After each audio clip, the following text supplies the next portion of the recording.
Hello, viewers. I welcome you all. Let me introduce myself. I am Mrs. D. Uma Devi, Assistant Professor and Head, Department of English, KCS Kasinadar College of Arts and Science. Through this video, I am going to explain the poem Lucy Gray, written by Sir William Wordsworth. I hope you are all familiar with William Wordsworth. He was an European poet whose work always talks about aspects of nature.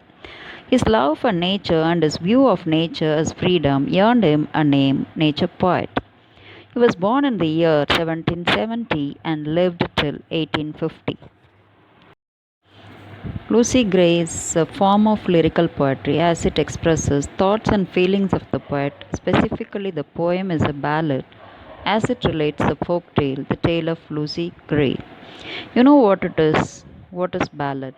Ballad is a poem which is written in four-line stanza that tells you a story. The poet uses lyrical ballad as to enable the free flow of his feeling in a controlled or formal setting. The story-like structure makes the poem simple and also reinforces that Lucy was only a child when she died. Lucy is the name of the child character that is created to undergo the transition from a human being to a spirit that is free to roam in nature.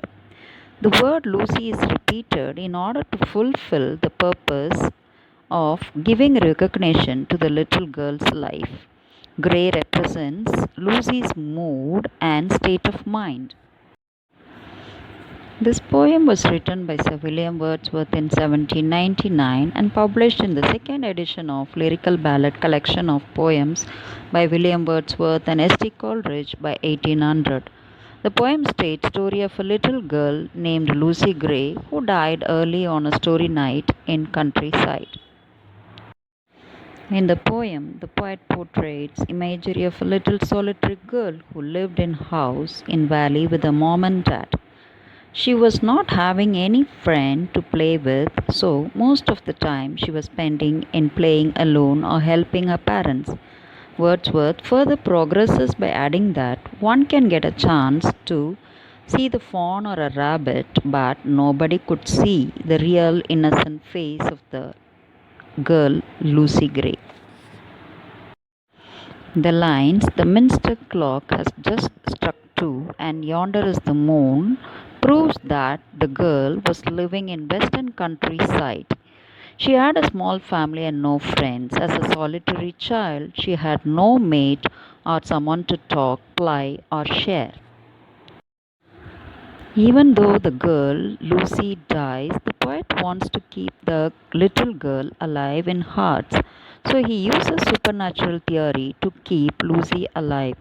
People still believe that Lucy is not dead and her spirit roams and sings the songs which he whistles in the air. The supernatural theme indicates how strongly Lucy was attached to her town, and singing her solitary song implies how lonely she was.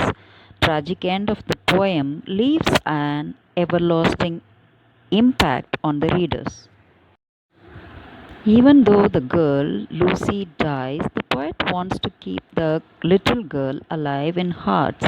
So he uses supernatural theory to keep Lucy alive. People still believe that Lucy is not dead and her spirit roams and sings the songs which he whistles in the air. The supernatural theme indicates how strongly Lucy was attached to her town, and singing her solitary song implies how lonely she was. Tragic end of the poem leaves an everlasting impact on the readers. Scenic view and usage of imagery shows the ballad is written lyrically. Unfortunate death of the little girl in the end of the poem, and then keeping her alive in the hearts with the help of supernatural elements, is the very own style of Wordsworth. The poet Wordsworth does not give much importance to the death of Lucy because, according to him, she has mixed with the nature. He has tried to associate boundaries of birth and death by his beautiful ballad. Wordsworth, as a poet of nature in this poem, has associated the action of death with the nature. After the death of Lucy, also, it is believed that she is alive and her song whistles in the air in the valley as if she has become part of the nature. Beautiful imagery similes are quite seen as the very flair of William Wordsworth. In order to find Lucy, the parents come in search of her. At the break of the day, her parents found patterns of Lucy's small feet in the snow. They started following those footprints, which led them to bridges of the wood, which was only a furlong far from their house, and after that prince disappeared. It was indication that Lucy had died. Her parents lament for her. The dearest child of the nature was gone, but it is still in belief that Lucy is alive and sings her solitary song in the valley. I hope all of you have enjoyed this slide share. Thank you for your cooperation.